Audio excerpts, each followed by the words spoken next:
Madam Chairman, you have a quorum. Thank you all for coming. It's a short week. It's a little hectic. We had a hiatus in August. So we're back at it. We only have a small number of agendas tonight. They're all a little different, so that hopefully will pique some interest in discussion. We'll have a busy fall, I think. And as we get back into the groove of things,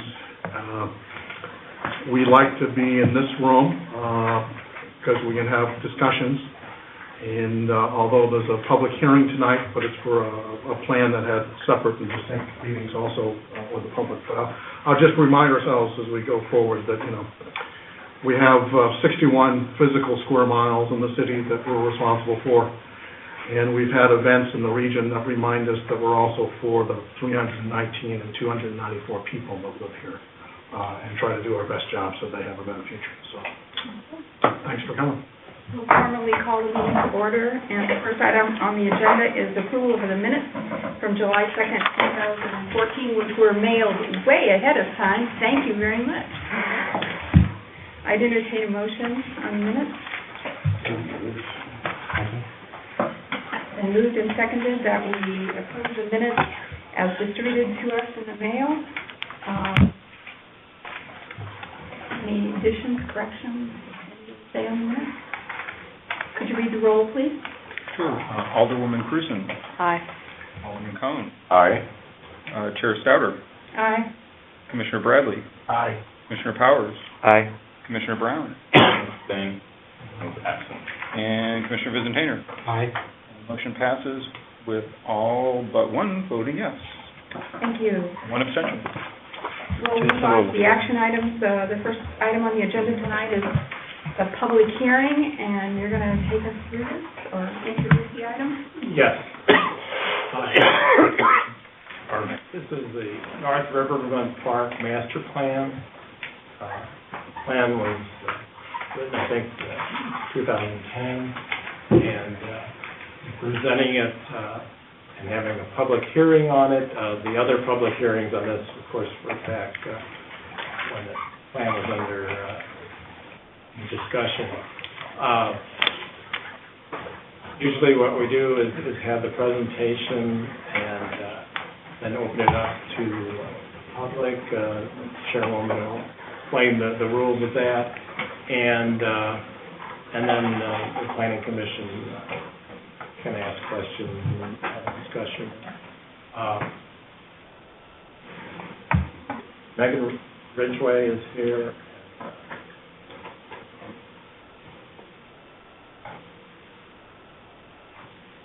Representatives from the park department. Well, we were trying to remember our chairman, Russ Bowman, chairman of the Planning Commission.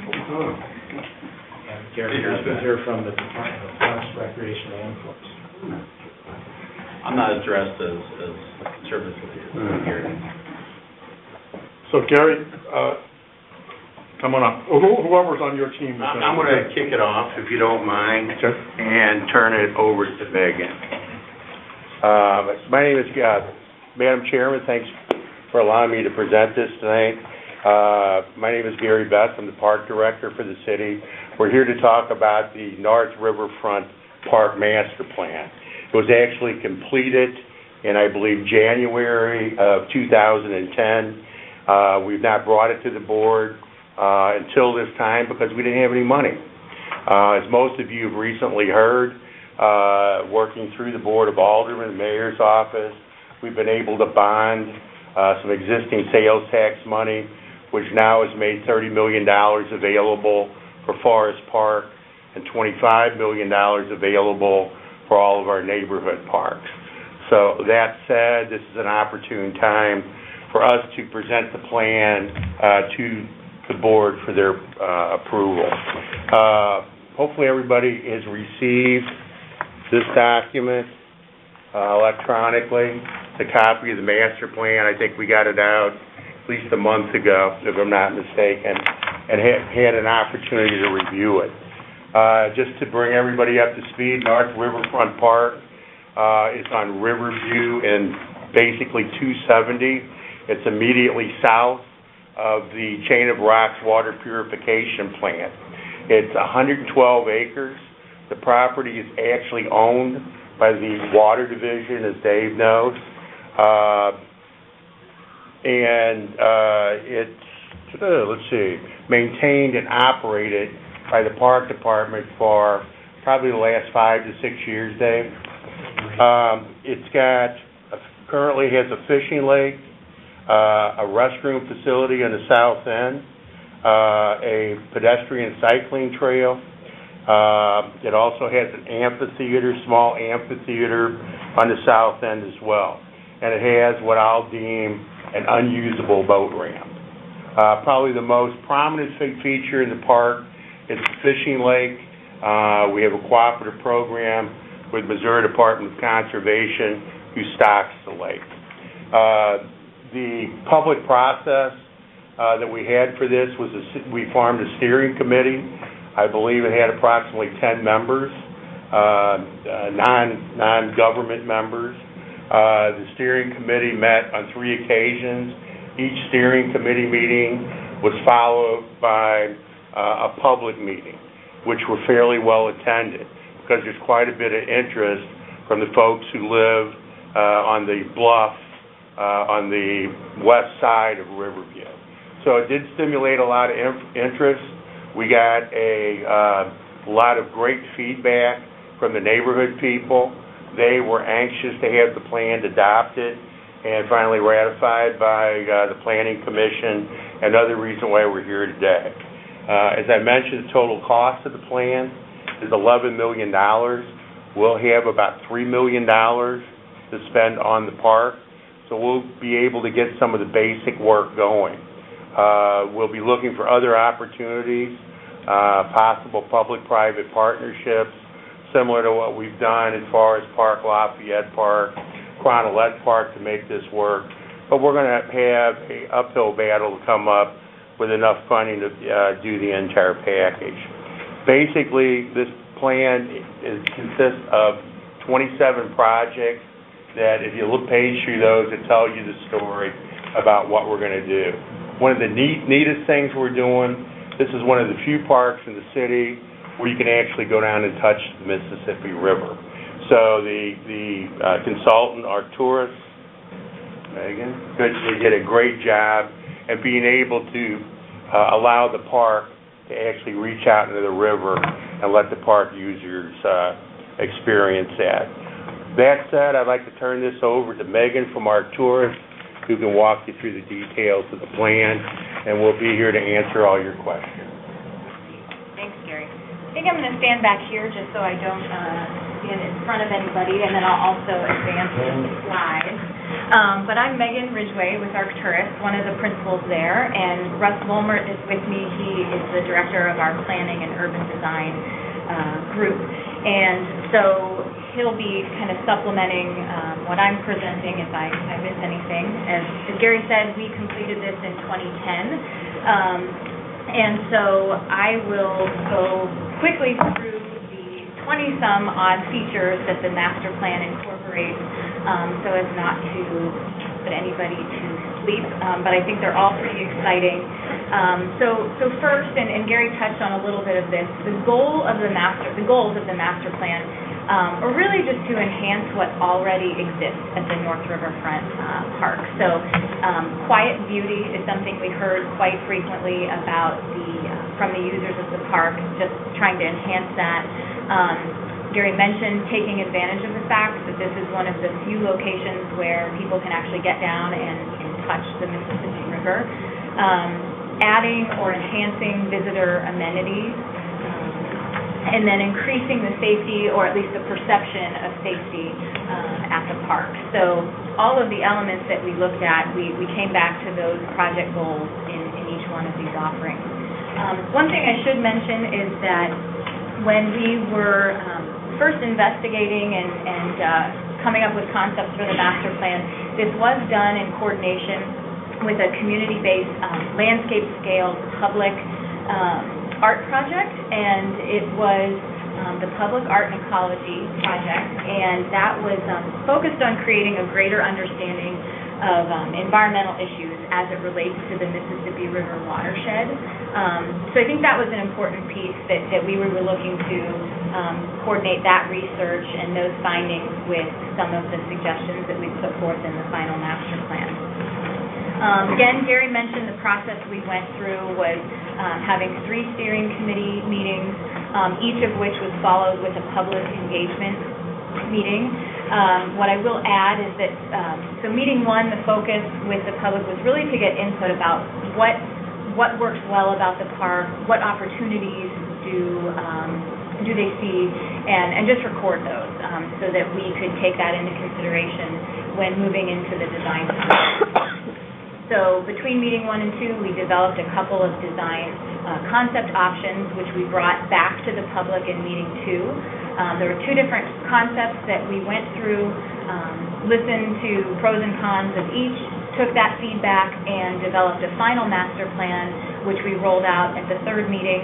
There were a few additional comments made that we took into consideration and tweaked before finalizing the plan post-meeting 3. One of the things that we did was survey the public about the top amenities or top opportunities that they saw for this park. As Gary mentioned, it's quite a large park, 112 acres, so there's a lot of opportunity to incorporate many things. I won't go through these verbatim, but there are 2 slides here, and they list the top 10 most frequently heard requests for the park to support. And so just if I pick out a few, clearly the top was fishing and amenities to support fishing, restrooms, and again, enhanced river access in several different forms. This was included, these charts were included in the packet that was distributed to you previously.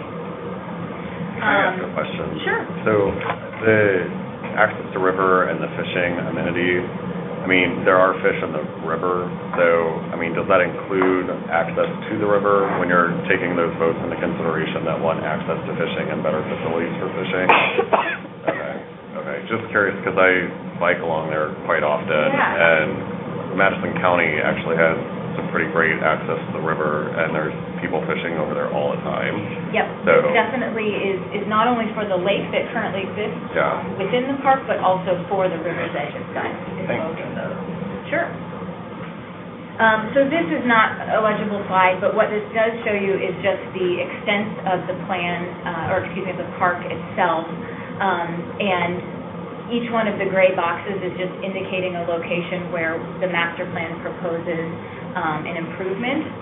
Again, I know that's not terribly legible, but it will act as key as we move into these next slides. So just to orient you, at the top of the page, again, is sort of the key plan of the overall park, and then the purple zone that's highlighted, you'll see that move with each slide, and that is focusing on the area of the plan for which this design intervention is proposed. So we'll just be working essentially left to right across the plan, but just to again orient you, north is to your left in this plan. So one of the first things that was offered as part of the master plan is creating additional parking at the north side of the park. Because right now the parking is rather limited, and doing so in a sustainable way, investigating pervious paving or green paving so as not to be too intrusive in the park. And then also to create a restroom facility, small restroom facility adjacent to that parking. And the suggestion would be that be a rather sculptural element, kind of evoking the essence of that center image there, of that twisting wood sculpture. That's not to say that's what the restrooms would be, but again, just saying it should be something that's a bit more whimsical and adds to the overall feature of the park versus something a bit more static. A second feature, again, near the parking area that has been proposed is a playground, but more of an alternative playground where it's land berms, maybe some climbing rocks, as you see in the images, but something that where where children can be very interactive, but it is a diversion from maybe the sort of prefab structures on playgrounds that you see more typically. A third piece of the master plan is to introduce a fenced dog park. It could be rather small. Again, as you all know, a master plan is just hopefully a good roadmap for and jumping off point for further design development. So exactly how the dog park would come to fruition would be a design challenge ahead of us. But again, the intent is that it would be a fenced area and would be a draw and an amenity to bring people to the park itself. Item 4 is shown at the corner of the existing lake there, and that is enhancing part of the lake and the river to be more accessible than it is currently, and to do that through a series of docks and other interventions that can still remain sort of artistic and sculptural. And I think all of the things that we're promoting are supposed to really diverge from kind of your standard dock or something that you would see, so that there is, as I said, sort of a whimsy to a lot of the elements in the park. Speaking of whimsical, this is one of those things. So one of the pieces proposed is to create a floating island in the existing lake and with a center sculptural piece that really could be a haven for migratory birds. And that is a piece of sort of the ecological research and one of the needs that came out of the study that was done for this area. Also, kind of feeding back into the sustainable approach to the design interventions here is to create an area where we can really develop a wetland edge and more of a naturalized lake edge, would promote ecological diversity and also just offer some unique landscaping opportunities along the lake's edge. And I think one thing, Megan, that south edge of the lake is the more shallow, so I think that as the lake kind of level rises and lowers, that edge is a little rougher, and so if we intended that was native species, wetland species, gives it more definition, helps to deal with that issue with the up and down the lake level, and then also as an opportunity for interpretive, again, educational opportunities in regards to the native landscape. So speaking of educational opportunities, and kind of right on what Russ was just saying, is that there's an opportunity for some interactive art project here along the lake's edge that would really speak to the filtration of water and the cleaning of water, which seems very apropos considering that the water treatment plant is just adjacent to this, and because it's just such a timely issue that we're all dealing with in terms of design and development, just sort of the handling of water and the quality of water. We are promoting or offering a new access ramp for boats. As Gary mentioned, the existing one has been silted in for some time and is basically unusable. So this would require some ongoing maintenance to make sure that to prevent this one from silting in. But this would give some new and better access for boat access to the river. Some of the images on the right here kind of evoke the idea of the design concept of having a sculptural edge at the river's edge, which would allow people to kind of descend down to the river's edge in a playful way, safe way, to really interact with the Mississippi River. Again, that's one of the things that we continually heard is that's one of the things that's very unique about this park, and it would be a real detriment if we took that away when when modifying or enhancing the area. One thing that is not there currently, but similar to the boat ramp, was an amenity that we heard requested, and again, gets back to the wanting access to the river, is a point where kayaks, canoes could get into the river. It is near the boat ramp, but certainly separated from it for safety reasons.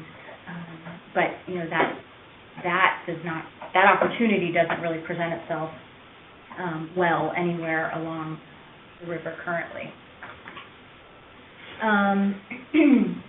In general, the proposal is that all existing landscape would be supplemented with native landscape, so not only to hopefully ensure that the additional landscaping is low maintenance, but also just to contribute to the repair and diversification of the ecosystem along the park and throughout the park. One of the things I should mention, just in general, is again one of the things that we heard from the public, especially those residents who reside on the bluff just opposite this park, is they felt it would be a real detriment if any of the design offered for the park started to block their view of the river. That's a real asset as they currently see it. So that is something we've been sensitive to throughout the master planning process. But here, we're just proposing sort of sprinkled throughout the park areas, just simple seating areas where you can sit, relax, and enjoy the park in more of a passive way than necessarily active. Also, there's room for interactive art. Again, kind of it harkens back to the idea of the playground that we saw in item 2. But again, just encouraging a lot of different play areas.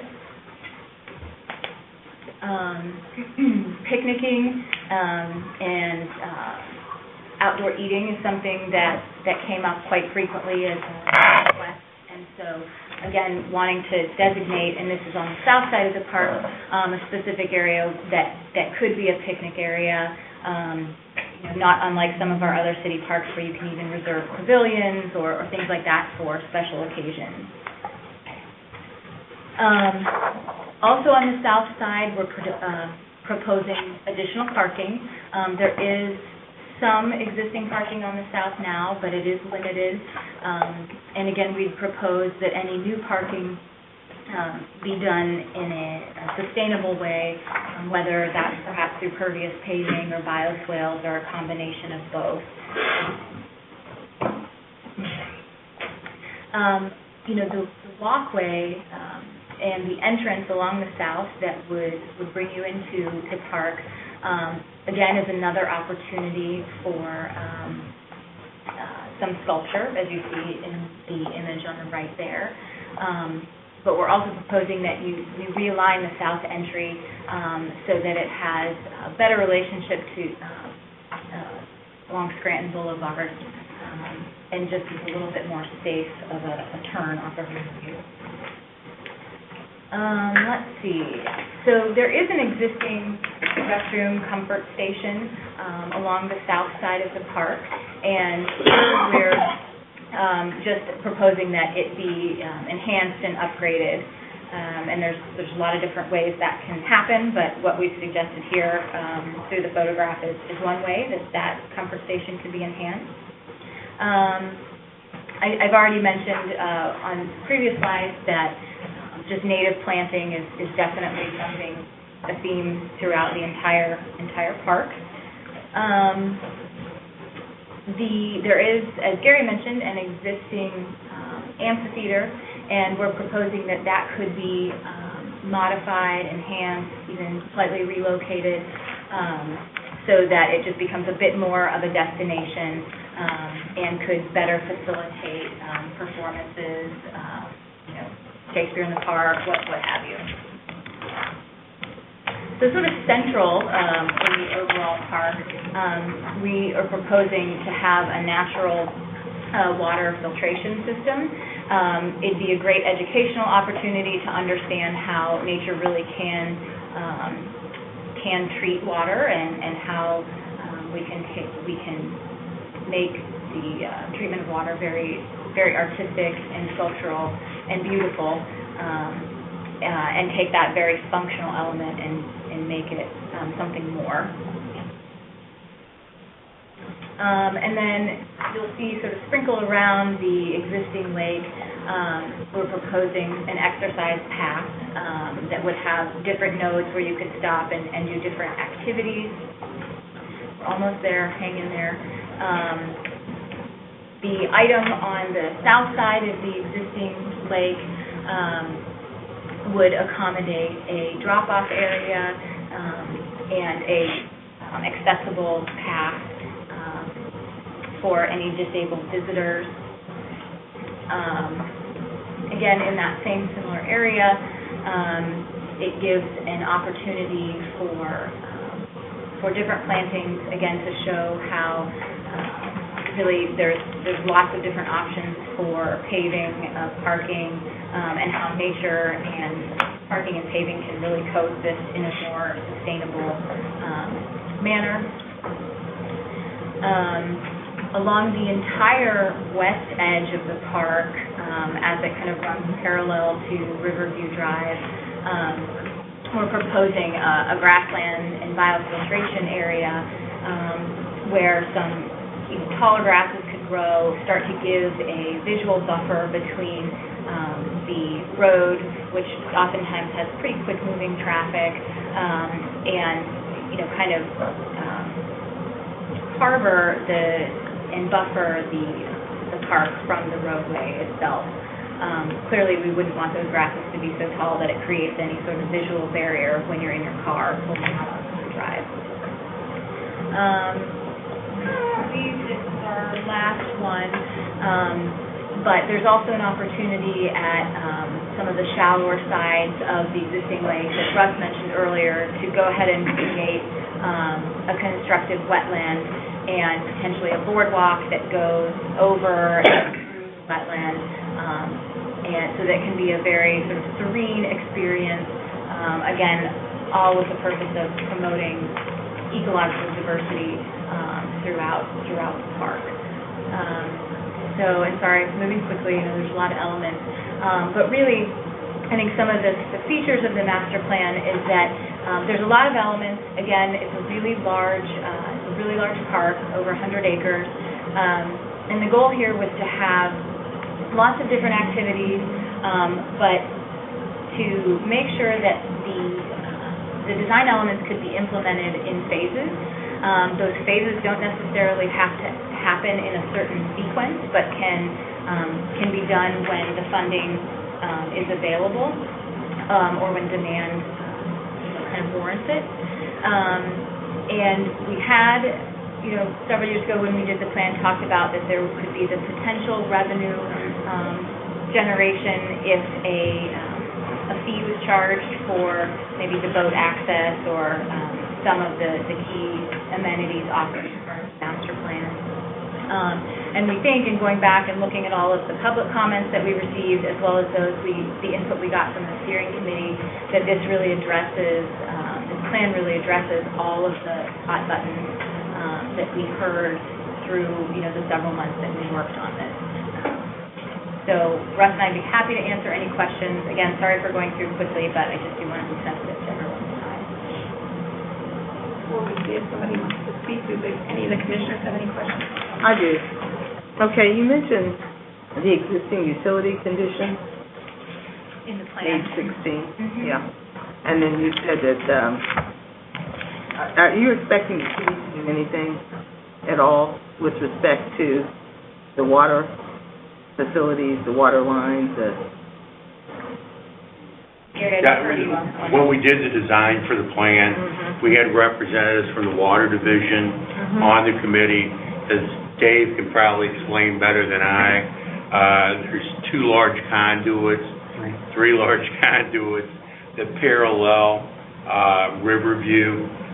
So if you look at detail of the plan, we respect the fact that they're there. don't do any construction on them, so that we don't envision any changes in the water delivery system for the city. It did say will require minimal upgrades. That's what I was asking, you know, under here. I think that probably pertains not to the water distribution system, but the water fountains, drainage. Drainage is a major problem in the park. One portion of the plan is to regrade the park to take care of that. I believe that comment references those two details. Okay, so the water division is not being, requested to spend any funds. That's my point. No, I'm sorry, no, they're not. Okay, very good. All right. I did have one, I think it's a good plan. I think you've thought out a lot of things very well. One caution you might want to keep in mind is during high river stages, you can get a lot of erosion along that bank line, as I recall. And I think I remember a picture or a map or a drawing or whatever from 100 years ago that showed the land extending much further into the river than it does now. So any improvements you make, you need to be, I think, careful, otherwise you may destabilize that bank, okay?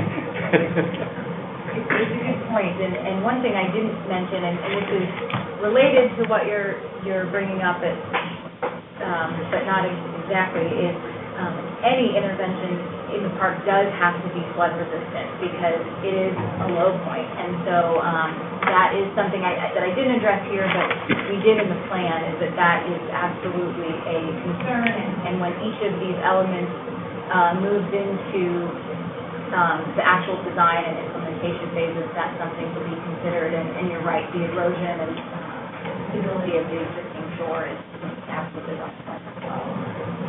That was actually a concern of mine as well. The flooding of the park. Gary, do you know how often that park floods? Really frequently. I mean, I know there's the drop off like right before the river along most of the riverfront up there.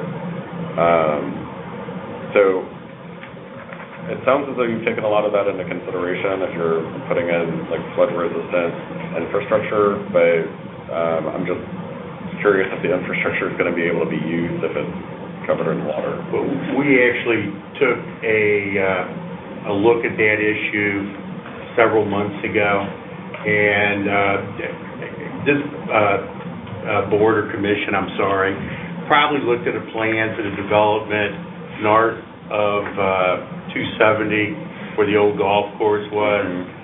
If you recall from that plan, they infilled the old golf course, brought it up out of the floodplain. We looked at options, had some discussions with the people that worked on that development. We thought it would be a creative way to finance the park. So we charge people to dump construction landfill in there, build it up out of the floodplain, and then reuse some of that money to do the improvements. But basically it met major kickback from the folks who lived in the neighborhood, so to speak. Right. Because they didn't want a landfill for a 2 or 3 year period across the street from their house. So we tried to take a different approach to it. It didn't work. So we'll have to address that issue when we start getting into detailed design to make sure it's waterproof. Yeah. I mean, the reason those houses are on the bluff is because they're built to avoid the flooding. So I mean, that's all floodplain down there, which is my concern. But then also with the dock or not dock, but, the boat ramp, I mean, so right now, the one that was there is covered in silt. Like, what measures would be taken to maintain that on an ongoing basis? The problem with the existing boat ramp, it was probably built in the wrong location. Okay. When they put it in, they didn't know that there had been a barge that had sunk immediately upstream from there 50 years ago. And because of that barge being there, it encouraged silt dumping in there. And we could go up here and clean out the boat ramp.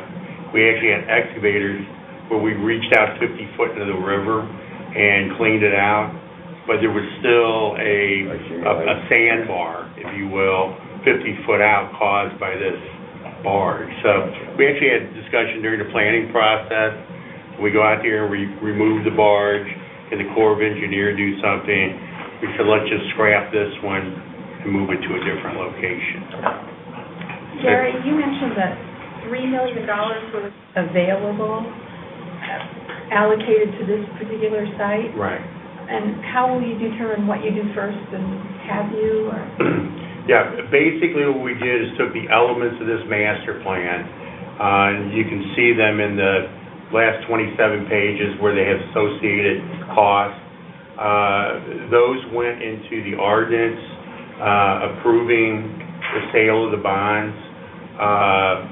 The alderman has reviewed these, the park committee has reviewed these, been adopted by the city by ordinance.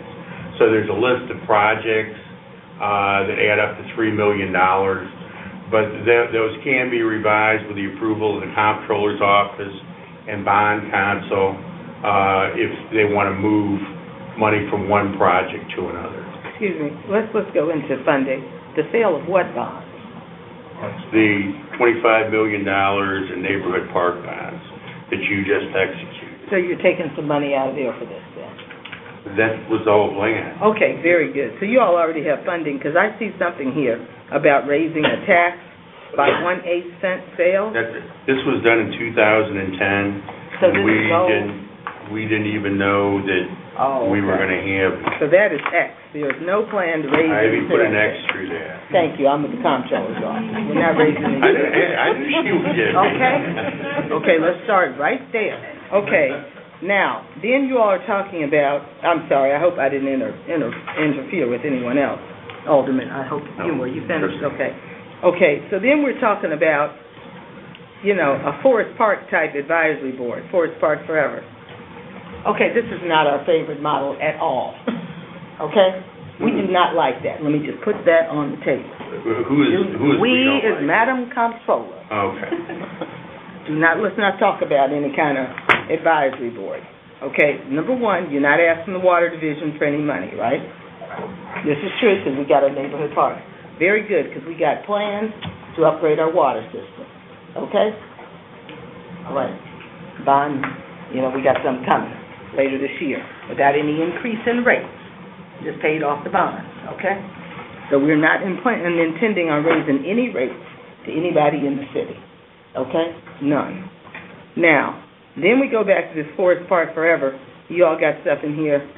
Who's the alderwoman for this area, by the way? Deion Flowers. Okay. Who approved the master plan. Go easy on me here. You weren't the problem, because you. Okay. She didn't come up with that crazy idea.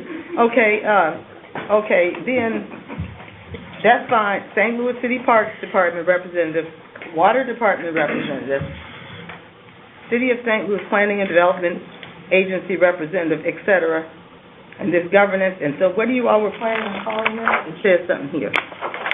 What were you all going to call it? The governance? North River Advisory Board. No, I don't think they're going to call it that. Okay. They're going to have a different name. Are you? I don't know. I think they Of course, should. Anyhow, this governance, this is going to be owned by the city, right? Oh, yeah. This is all to be owned, right? Right. Okay, so do we need any kind of governance like this? Because, we got Forest Park Forever where we need them, and we will get anybody else where we need them. Nobody is in charge. If it's owned by the city, the citizens own it forever and forever.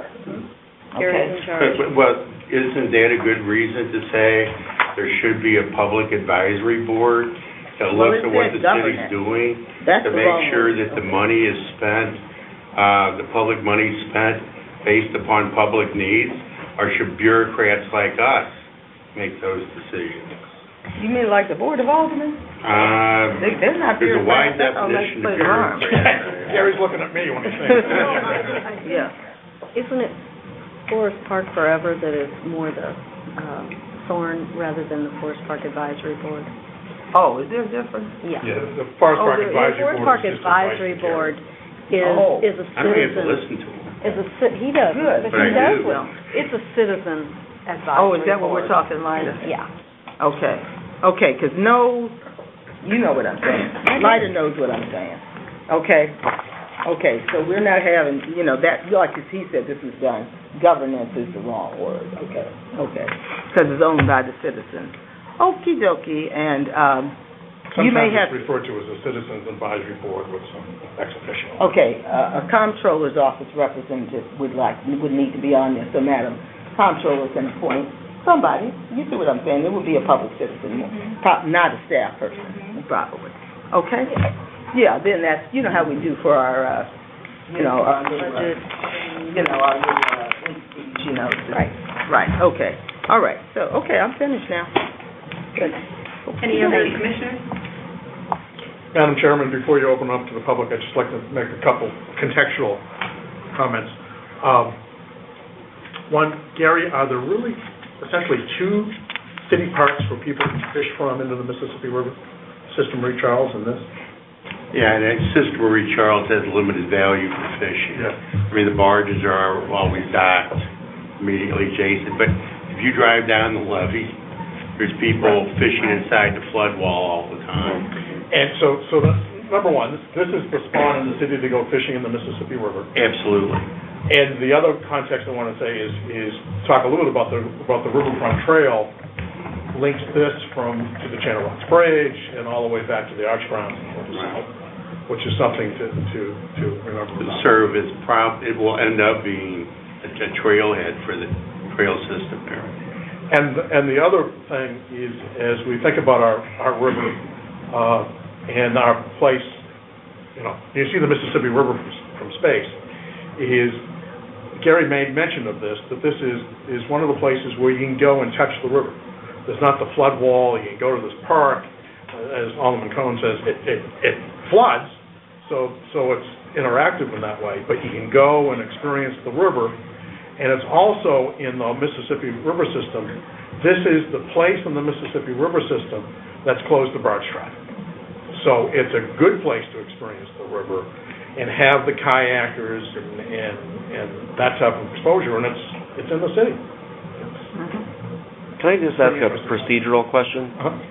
So what happens if this plan isn't adopted? I mean, it sounds like in 2010 they put the plan together, and then the Board of Aldermen approved the money with the bond issue Recently. to fund the plan already. So it sounds like it's already been adopted. I don't understand. Do you want, would my comments help with this plan? Would our comments change the plan? I think What's the benefit of this plan? I think what your vote does is guarantees that the city has adopted this as the only master plan for the park, and it will be utilized in the future to guide people who are here after us as to what to do in improving the park.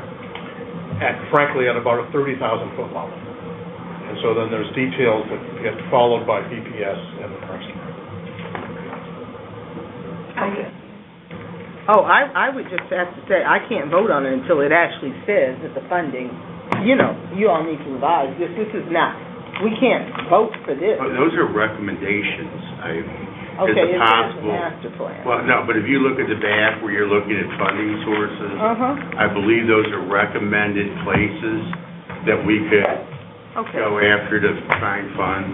Doesn't say we're going to use them, says this is where we could look for money. Okay, well, I'm just saying, before I can vote, I have to modify it to say you already have the funds from the parks. You have, the money is in the bank. Some of it. Not enough. $3 million isn't going to go very far. Yeah, I mean, any master plan we adopt doesn't necessarily have to have funding attached to it. In 1995, when when this board adopted the Forest Park Master Plan, we had absolutely no revenue source for the plan. But what the plan did was develop a vision, a shopping list, if you will, of projects that people could see how their money would be spent. And because of that shopping list, people were able to support the park financially, help pass the half-cent sales tax under Mayor Bosley, the Metro Park tax, the recent Arch tax, using earned revenue in Forest Park. None of that money was in place until we had the vision as to what the park could be if we had a plan. Okay. And we can demonstrate I what we do were using the understand money that. for. Okay, for instance, Green Rivers Trail, you all are aware that they can issue bonds. Everybody here aware of that? Great Rivers Greenway. Great Rivers Greenway? GRG, yeah. And they have issued bonds recently, okay? So there you go, they have the capacity to issue bonds, all right? And probably a source of revenue to issue bonds. So that would I would highly recommend that you all go that route, because you're talking about this whole connectivity and whatnot, okay? But the city is not planning on issuing any more bonds. We don't have any more money for this. I mean, I think it's a wonderful plan, but we have plans with what we intend to do. You all know that. Okay. Madam Chairman, please do open it up for the public. I don't have anybody in front of me who has signed up. Is there anyone in the room? Has anybody filled out a speaker form? Would anybody like to speak? Pardon? We have to fill the form out. If you would. So Bill won't be surprised. That means I'll talk for a minute while you fill that out.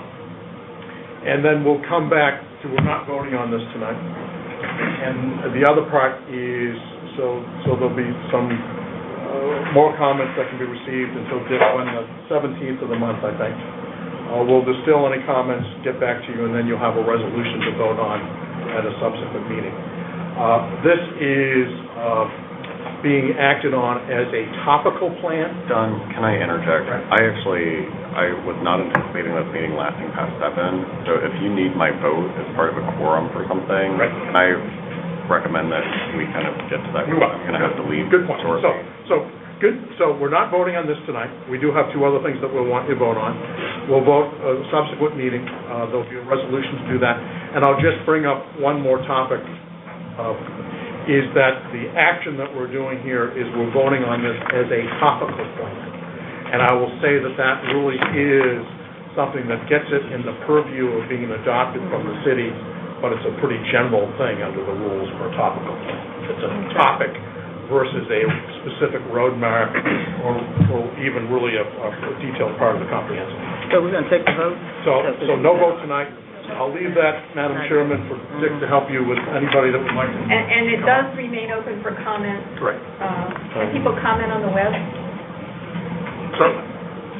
Yes. Just curious. So We have two people requesting to make a comment or have questions. Tanisha, do you have questions? Yes. So my first question is, with all of your meetings, do people have to fill those names, like Yes. fill out those sheets in order to ask questions? If they want to speak when we're having a public hearing. What's the purpose of the sheet? I'm just curious. To make a document of all the citizens that have made comments to us, and then their comments, just like people who write their comments out and send them in, a record is kept.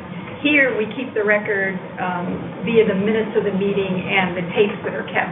So we need to have your name, and this is how we collect the comments at an open hearing. And the second part is it allows the chairman to recognize you to come up. Okay. Just to throw it out there, some people may not want to write their names. I don't mind, but I know of people who may have concerns or questions that are valid but may not want to share their names. So just in the future, that may, and I think it would be, it's great so that you have record of it, but I think it should be an option to opt out or write the comment down, or maybe that's just a suggestion. You can fill the form out as you would wish. Okay. But it's a chance to know that 3 people spoke, even if one didn't fill out the form, they turned it in. Okay. And then I just was curious, how long, is the timeline from the public meeting that you guys had initially to, the plan being created in 2010? I've checked the dates, but everything happened in about 4 to 6 months time frame. So, and that includes the 3 steering meetings as well as the 3 public sessions. And then I think it was January to June or something like that. And then I noticed that he said, I'm sorry, I don't know your name. that there was a really good public turnout for the meeting. So I was just curious how you guys advertised the meeting or how people knew about the meeting, so that you guys got that. Yeah, the alderwoman, Deanne Flowers, did a lot of that when she would go to neighborhood meetings, community meetings.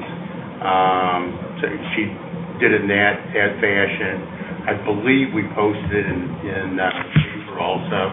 There'd be a public hearing. Okay. And then, is this the only plan that has been presented? For this particular project? Yeah. Okay. And those all your questions? Thank you. Nikita? Yes, thank you. I just wanted to speak to the maintaining and kind of what this woman was talking about as far as the advisory board or the Citizens Advisory Council. How will you select, citizens to be on that committee? Yeah, and typically, there's representatives from the neighborhood groups that were involved. I don't even know if we recommended a number of people to participate. But again, we normally work with the elected officials to identify people from the community, hopefully park users, not people that just want to be on a committee. But people who are familiar with the park, have an interest in the park to serve. Then again, there's some ex officio members. Typically, it's somebody from the development group, these guys here, one of these guys here, the alderperson of the ward, and somebody from parks. So there'd be 3 ex officio members, and the rest would all be public members as well. And even if you're not on the advisory board, I'm assuming that the advisory board is relatively an open and transparent process, and It's a public meeting. the public could regularly attend their meetings and voice their opinions there too. I mean, if you really want to be on it, you could either talk to me or Deanne Flowers, Alderman Flowers, when we get ready to do this, because we appreciate it when people are willing to commit their time for public service, which unfortunately doesn't happen all the time. Do you two live in the ward? Pardon? Outside. Oh, outside? And you live within the city?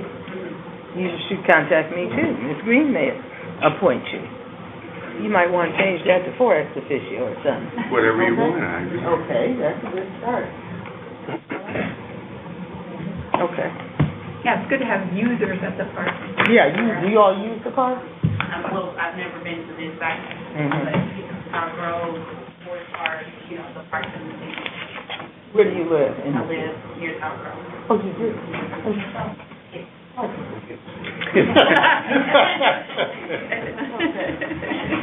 All right, then. We have a wonderful park. Thank you don't we? very much for attending. And by the way, Forest Park is the largest park in the United Do you have any other, Okay. no other comments? Tell us. So we won't do anything with this tonight. We'll take the comments. The comments will be summarized for us, and we'll take it up at a... We'll take it up with a resolution at another meeting. We'll invite Gary back to help do any fine tuning. Okay. Madam Chairman, we're going to move on to the item number 5, which Daphne will present. And in Ladies and Alderman gentlemen, thank Cohn's time period, Daphne's our pro at being quick. The Magnolia, Oregon, Ohio Avenue area. Item number 4. We're moving on, changing the order of the agenda. Okay. Area is located in the Fox Park and Bidden Park West neighborhood, and it's 1.51 acres.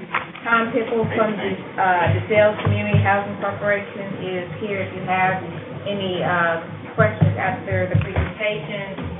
The proposal is to renovate 2 multifamily unit buildings and construct new residential units.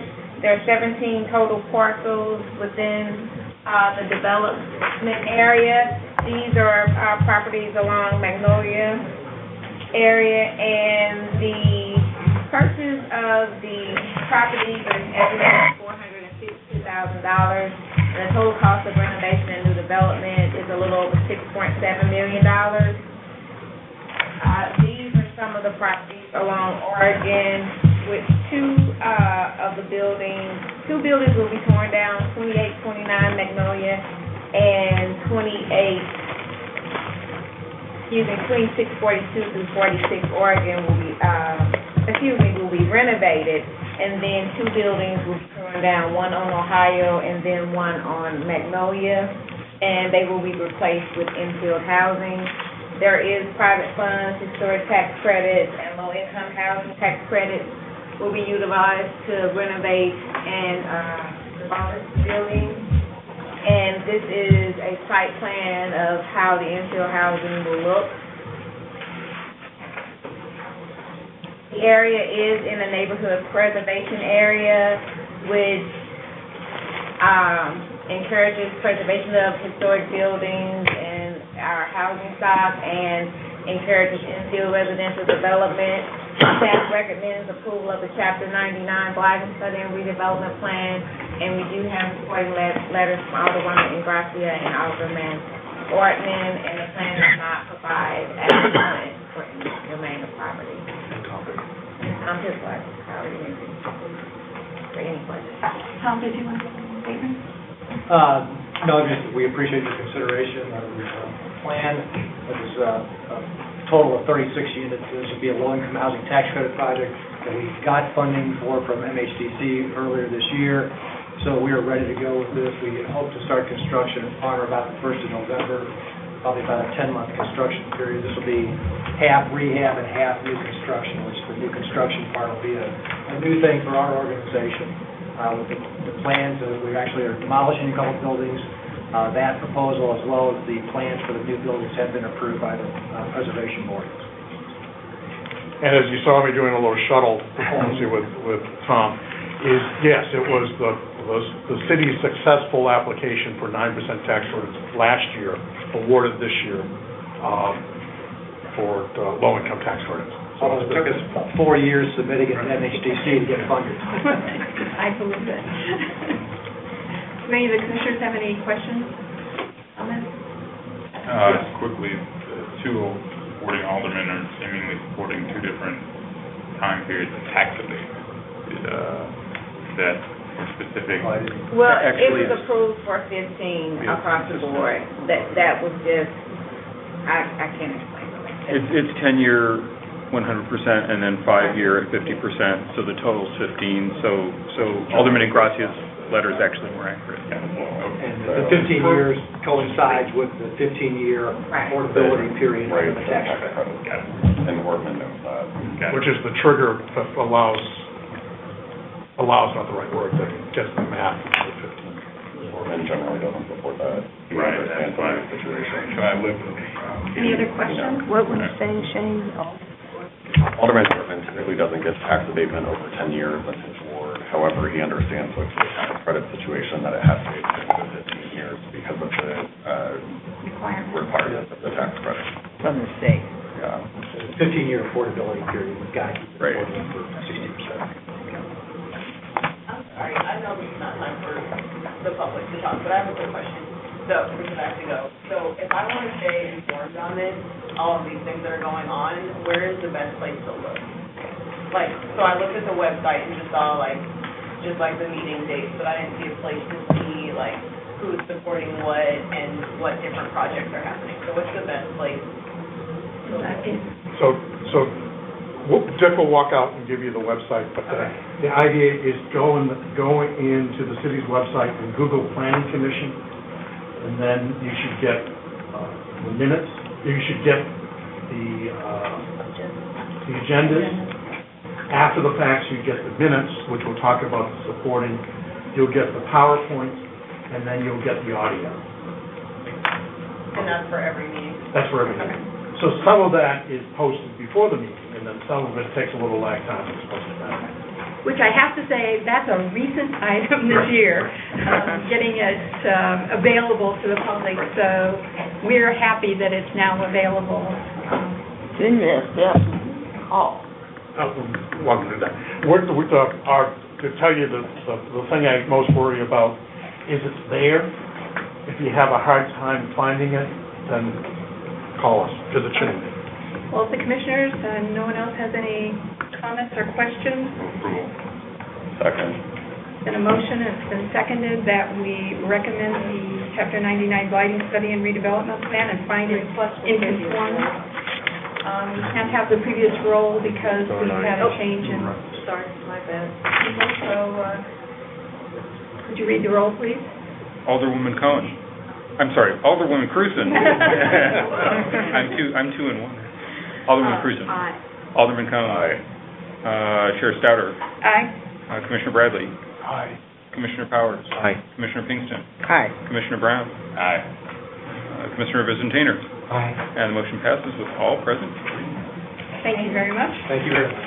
And we'll go on to the zoning item, number 4. Alderman Cohen, Yes. with Ivy being present, we appreciate that we have a little cushion in our quorum. I still want to know. But if you would give us the 2-minute warning, just so we make sure we get... That would have been about 3 minutes ago. I thought you said 7 o'clock. It's when it is. Oh. So I have to, get there. That's the roll.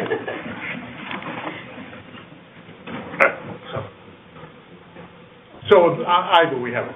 Are we okay? Yes. All right. I by no means want to impede progress, so good luck, gentlemen. Adios.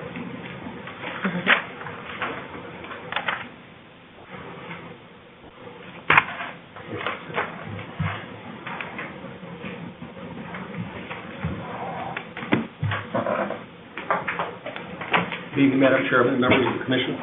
This is a proposed rezoning of 3 parcels, 4537 to 45 Geraldine Avenue, from the A single-family dwelling district to the F neighborhood commercial district.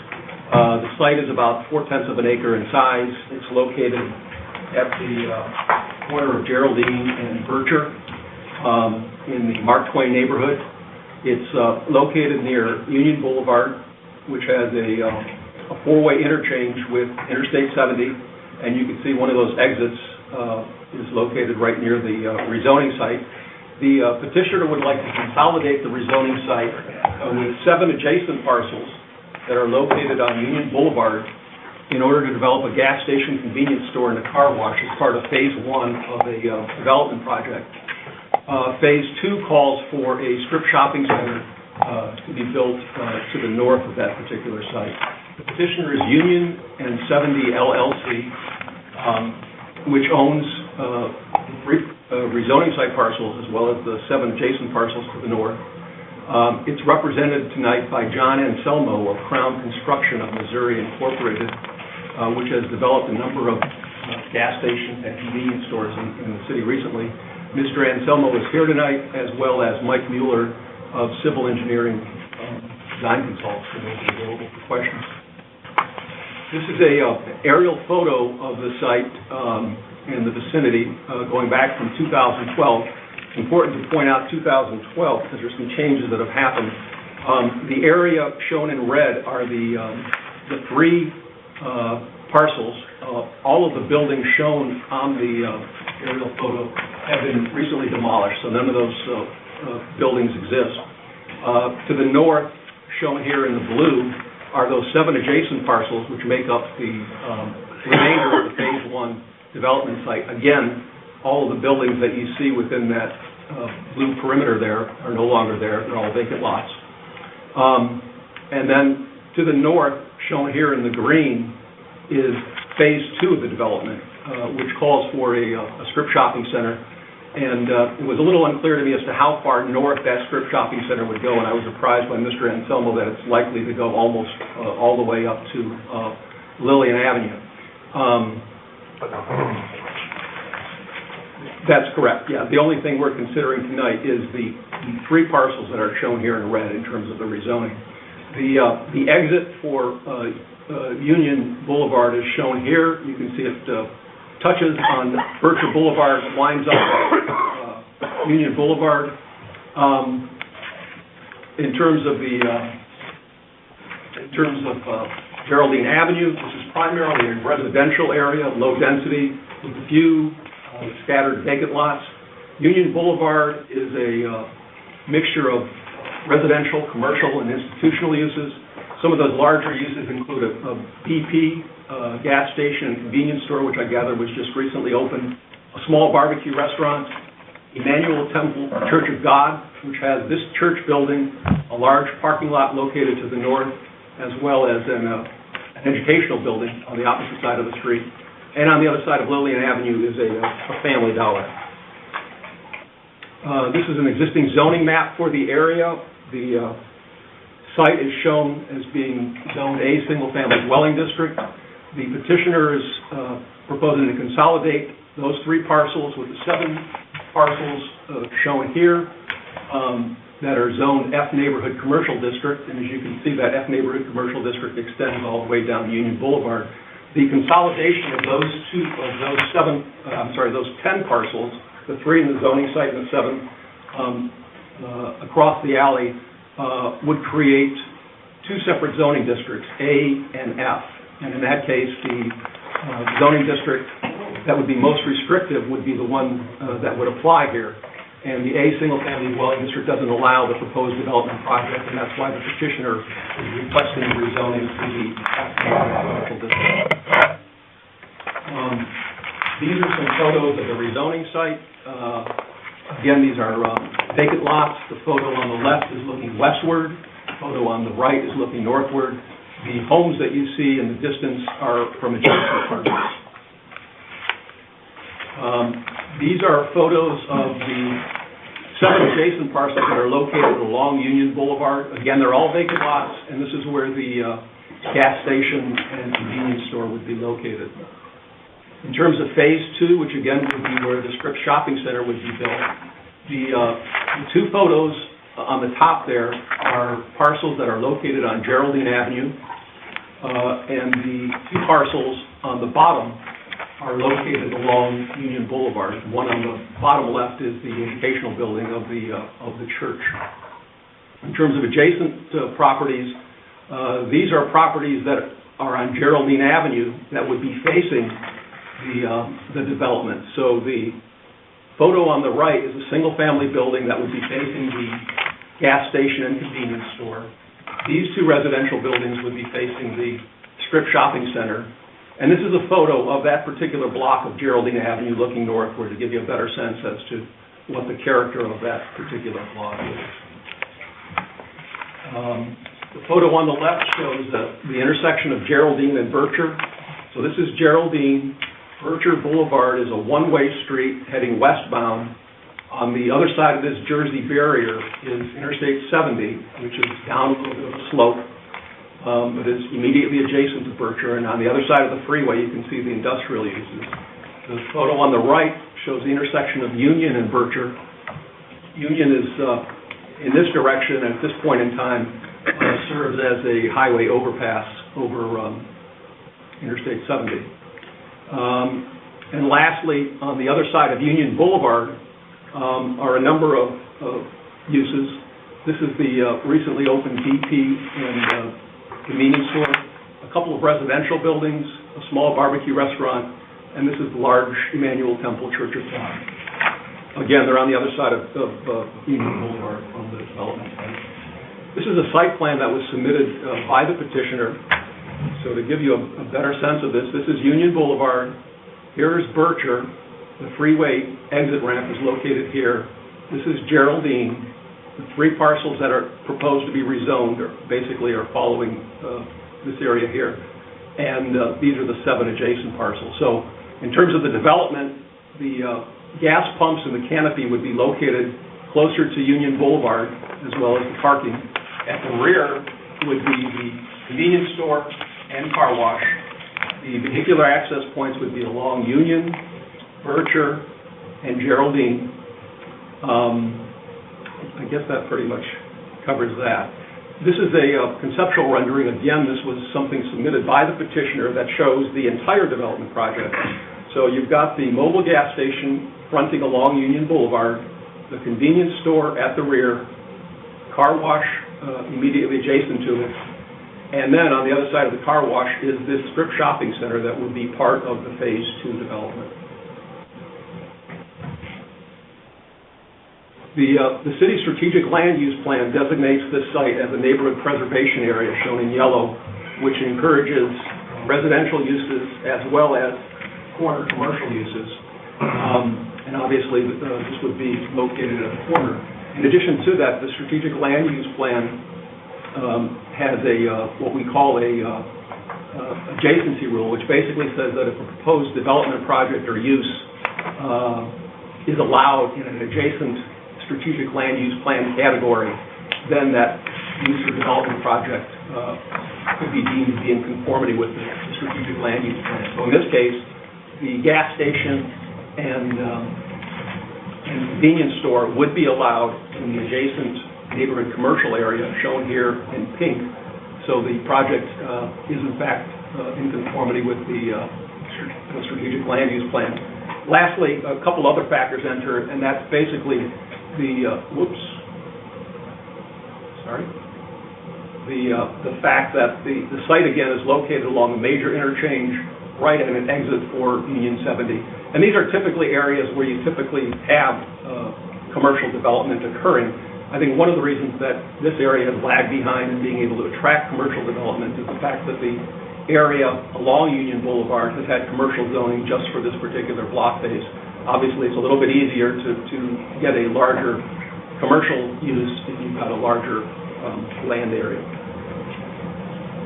In terms of comments, the proposed rezoning would achieve three objectives according to the zoning administrator. Those are listed there. We believe that proposed rezoning is in conformity with the strategic land use plan. Staff is recommending approval.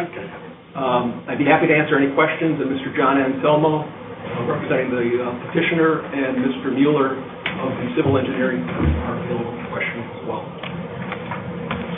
I have a question. We're only talking about phase one. Phase one, the three parcels, yes. That doesn't include the educational building for Emmanuel?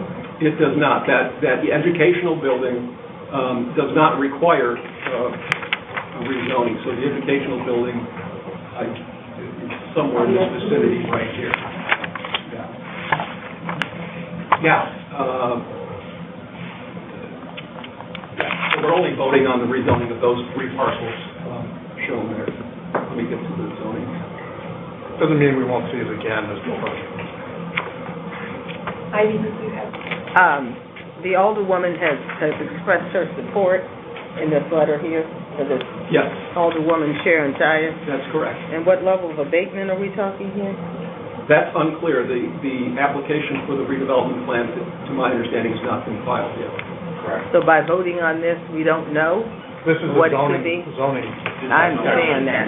Zoning change the abatement. So because it's come back before us with the amount of the abatement, is that right?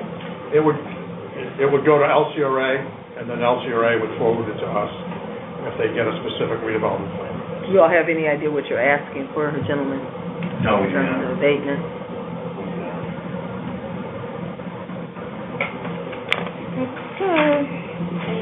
Keep it. Just wanted to add that, again, if a redevelopment plan is filed, it would come back to the Planning Commission for its review in terms of lighting and conformity with the strategic land use plan. And secondly, that second phase of the development were to occur, these parcels located to the north of the rezoning site would also need to be rezoned as well. So the owners would need to come back and file another rezoning petition for that. The general face of the project is on toward Union Boulevard. Any questions? Any other questions? You all just recently acquired the properties? Yes, we've purchased 13 of them so far over the last few months. We own a bunch of that other stuff there, which isn't being discussed tonight, but that's why we're going to do phases and we continue to acquire. One developmental needs person that we're working with to relocate and all that, and then of course the church, we're negotiating with them on relocation of their friendship educational center and all that. The Alderwoman had approached us. We've done a number of developments in St. Louis, and she wanted to do this. We like the corner too, obviously, and so she asked us, well, if we're going to do this, she didn't want us backing up to residential, so she wanted us to purchase all the Geraldine And then we have to put a landscape buffer in, privacy fence and all that, so that people across from Geraldine aren't impacted by, not staring back at a bunch of buildings and whatnot. So that's the reason that we have to acquire those properties and then ask for the rezoning to go to F, so that we can take, she wants them gone, she doesn't want us to back up directly to an alley to a residential. And she's not expressed what level of abatement that she usually finds acceptable within her ward, the alderwoman? I mean, I can speculate that I would assume that they would ask for 10-year real estate tax abatement that's in excess of what's currently being paid on the parcels, that would be about it. We don't really ask for a whole lot more. We're self-sufficient in our construction projects, so. But that's just speculative. What percentage of that block do you have acquired? 75%, somewhere in that area. And what's the name of the service station that's gonna go up? That one will be a mobile Crown Mart. It'll be flat mobile. It'll be our new generation store, which is showing the design. We've got probably 14 or 15 of them already, 40 in Jefferson. We just built one at Vanderbilt, Martin Luther King. What does new generation mean? I just don't know. Just a new design, it'll be beautiful, I mean, it's a completely new look. It'll look like, I don't know if you guys are familiar with like the St. John's Mercy urgent care centers that are popping up all over the place. You know, it's gonna have stone, cedar, it's gonna be more environmental, you know, it's all LEED certified, you can kind of see it there. A lot of stone, a lot of color, a little, you know, feature. Did I hear you mention it will be LEED certified? We're working on that right now with Dark Images out of Clearwood. Would you make that? Solar, we'll have solar, LED, everything. Would you make that point when you go in for tax abatement? Yeah, absolutely.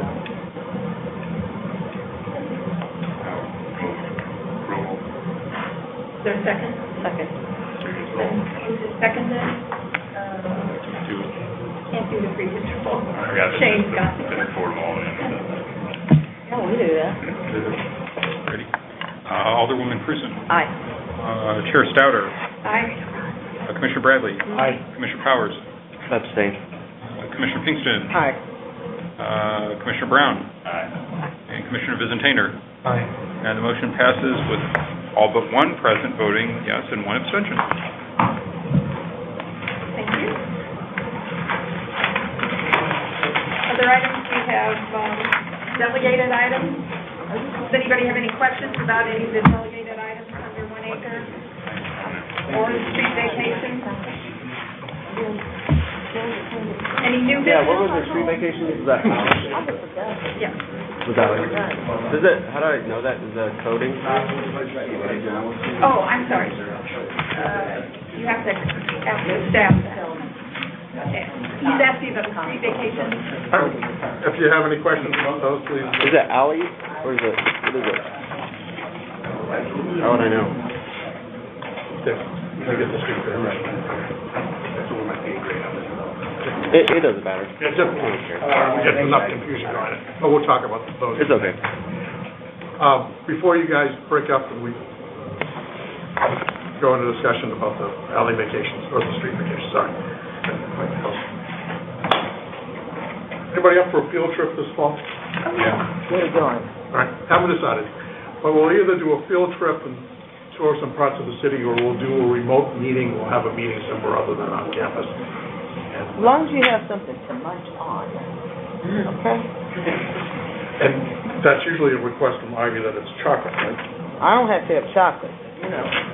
Bissingers has recently opened their new facility at along the street. Bissingers. Oh. Remember the Yes, I do.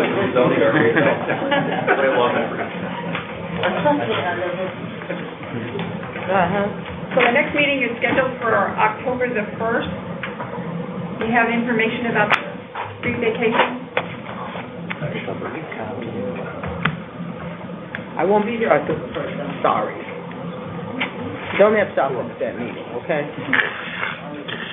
Schedule out.